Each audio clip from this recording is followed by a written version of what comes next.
The Milwaukee Admirals have won 3 straight games after last night's 3-0 victory over the Charlotte Checkers.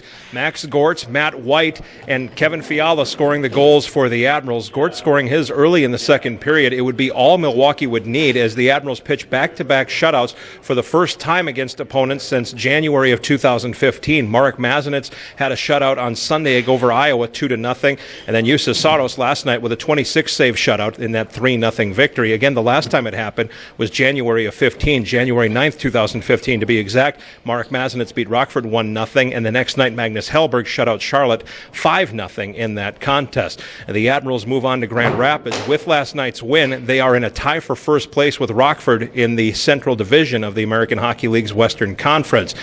The Admirals general manager Paul Fenton was at the game the other night. We had a chance to speak with him about his impressions of the hockey team.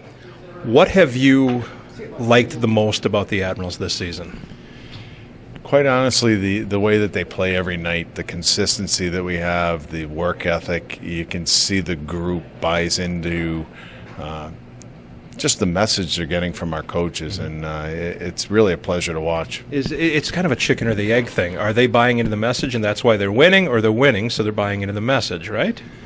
I'll let you figure out that question, but no, it's been really good. We have a really good group from I guess from day one of training camp when we got down here, and we went through everything and played the exhibition games, and then we went through our team building.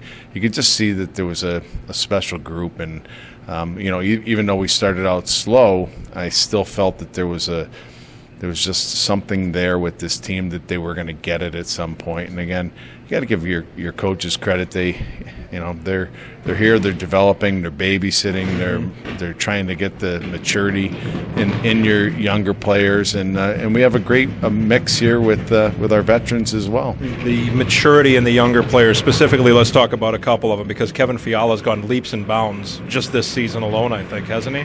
Yeah, and he's starting to show his abilities every night, but he still has a ways to go. There's no question, and that's what the nice thing with our system is that we let them mature at their own pace. We're not going to force anybody to play in the National Hockey League, and they're not going to force their way in the National Hockey League until they play up to their abilities as well. So for us, we both have the same intentions in mind. We just want to get them there as soon as they can.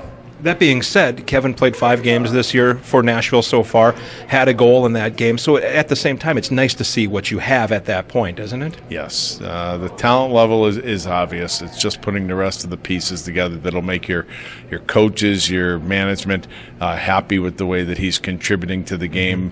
The way that he has here, on a pretty regular basis, but we still want more from him. I think people would be shocked to hear that it's easier to play in the NHL than the American Hockey League, and there's a certain way about that, right? I mean, the more controlled. It seems that there's more of a defined role in the National Hockey League. For example, Kevin Fiala would play in our top 6 every night. He couldn't play in our bottom 6. He just doesn't have the details to his game that coaches want to have. So for Kevin to be successful, he's got to play in our top 6. And we have a lot of people like that, but we also have some real nice role players here that we know are going to be able to fit into those bottom 6 winning, grinding type of roles that we're going to need, over time to win a Stanley Cup. The detail part of the game, Vladislav Kamenev seems to excel at that part right now for a 19-year-old. You can put him anywhere in our lineup in the future. We project him to be, one of our top 2 centers. There's absolutely no question. But if we needed him to be the detailed guy that is taking face-offs in the last minute of the game, you can just see it already. And, you guys pick it up, the way that he handles himself and the way that he's in between the man and the net all the time. He's going to be a great player. Very good. Paul, thanks for the time. Thank you, Aaron. The Admirals are back at it tonight in Grand Rapids. A 5:30 pregame on Sports Radio 105.7 FM. The Fan pregame. Let me do it again. 3, 2, 1. The The Admirals are back at it tonight in Grand Rapids against the Griffins. Pre-game coverage starting at 5:30 on Sports Radio 105.7 FM The Fan, with the face-off at 6 o'clock. You can watch the game online, ahllive.com. The Admirals return home this weekend, February 20th and 21st.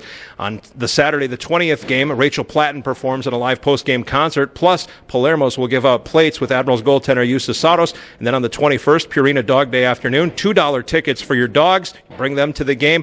Plus, on top of that, a salute to wrestling, brought to you by ICAT Logistics and Crusher bobbleheads for the first 5,000 fans. For more information, go to MilwaukeeAdmirals.com.